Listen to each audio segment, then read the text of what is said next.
Hiroshima was probably one of the most by-death bomb ever in world history.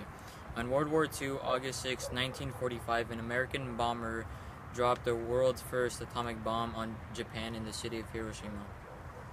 The bomb on impact killed approximately 80,000 in an instant and thousands later due to radiation in the air. After the bombing of Hiroshima and Nagasaki, August 15, Japan's Emperor Hirohito surrendered.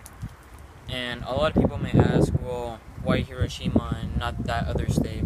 Hiroshima was chosen mainly because it hasn't really been touched by bombing back then, and American advisors thought it would be a pretty good area because it was a urban area and also a major port, and it was a military headquarters. So it was a pretty good place to bomb.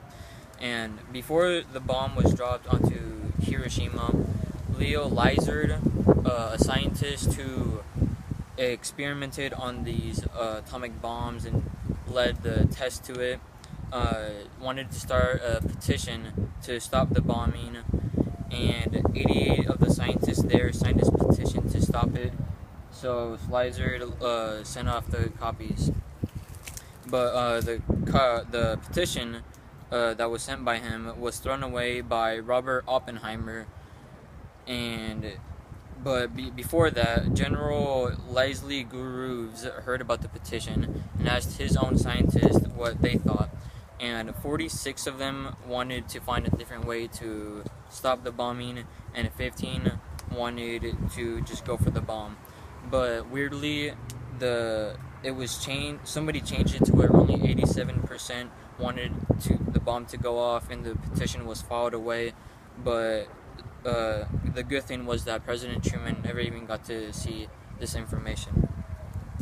And the American bomber plane that dropped the little boy, aka the Hiroshima bomb, the ship was called Enola Gay. This flight included of a man named Robert A. Lewis, and he was the co-pilot of the flight, and in his journal he recorded the flight to Hiroshima. And after they had dropped the bomb, he looked back to see everything on fire, and he said, and I quote, "I honestly have the feeling of grouping for words to explain this, or I might say, my God, what have we done?" And a little bit of information: in less than a second of the explosion had reached 900 feet, and over 2/3 of Hiroshima's buildings were destroyed. The wave of the explosion completely shattered windows of a distance to 10 miles to as far away as 37 miles.